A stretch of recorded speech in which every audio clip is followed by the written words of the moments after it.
Hello my friends, good morning to you and welcome back to the reading of the Spirit's book. Today we are at chapter 7, the law of society, and for the topics we have the need for societal life, the life of isolation, the vow of silence, and family ties. So we are at the need for societal life. Question 766. Is societal life natural? Answer: certainly. God has made humans for living in society. Otherwise, it would have been needless for God to have endowed them with speech and all the other faculties necessary for a life of relationships. Question 767. Is absolute isolation contrary to the law of nature? Answer: yes, because people instinctively seek societal living and because all of them must cooperate in humankind's progress by mutually helping one another. Question 768. In seeking societal living, do people only obey a personal sentiment, or is there a wider providential purpose involved? Answer: humans must progress. They cannot do so alone. However, since they do not all possess every faculty, they need contact with others. In isolation, they become brutish and withered. Then there is a note from Kardec under this answer, saying the following: no single individual possesses the complete range of faculties. It is through societal union that individuals complete one another in order to ensure their own welfare and progress. It is because they need one another that they have been created to live in society and not in isolation. And then another topic called the life of isolation, the vow of silence. Question 769. We can understand that as a general principle, societal life is founded on the laws of nature. But since all tastes are also natural, why would a taste for absolute isolation be condemnable if someone finds satisfaction in it? Answer: selfish satisfaction. There are also those who find satisfaction in drunkenness. Do you approve of that? God cannot consider as pleasing a life in which persons condemn themselves to being useless to everyone. Question 770. What is to be thought of those who live in absolute seclusion in order to escape the pernicious contact with the world? Answer: doubly selfish. Question that comes after this answer.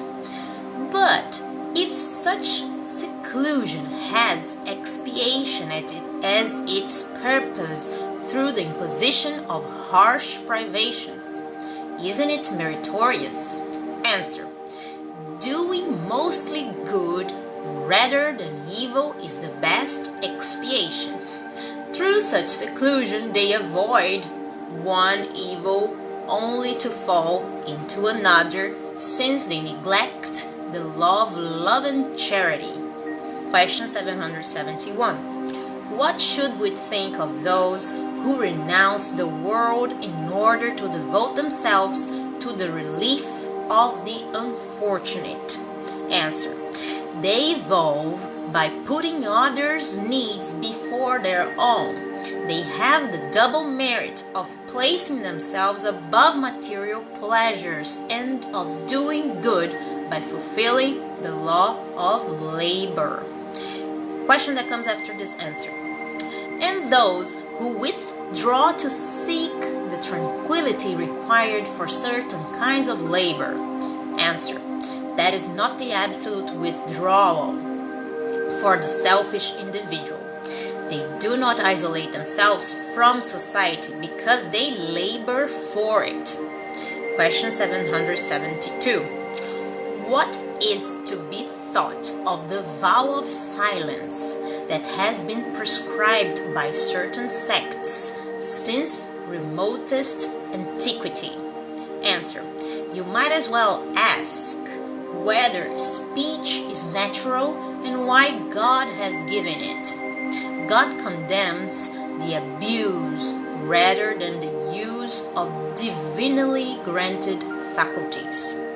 Nevertheless, since is useful at times because in silence you can compose yourself, your spirits become freer and can enter into communication with us. However, a vow of silence is foolishness. Undoubtedly, those who regard such privations as acts of virtue have good intention, but they are mistaken by not sufficiently understanding the true laws of God. And then there's a note from Kardec under this answer, saying the following. The vow of absolute silence, like the vow of isolation, deprives individuals of the societal relations that can furnish them with opportunities to do good and to fulfill the law of progress. Now we are at the topic called family ties. And the question is 773. Why is that among the animals, parents and offspring no longer recognize each other when the latter no longer need care? Answer. Animals live a material life, not a moral life. A mother's tenderness for her young has as its principle the instinct of preservation regarding the beings born to her. When these beings are able to take care of themselves, her task is fulfilled, and nature requires no more of her. Thus, she abandons them in order to occupy herself with more newborns. Question 774. There are persons who infer from animals' abandonment of their offspring that the family ties among humans are merely a result of social customs and not a law of nature. What should we make of this?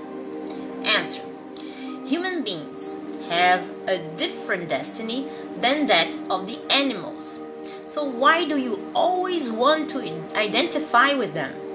For humans, there is something beyond physical needs. There is the need to progress. Social ties are necessary for progress, and family ties are summed up in social ties. Hence, family ties are a law of nature.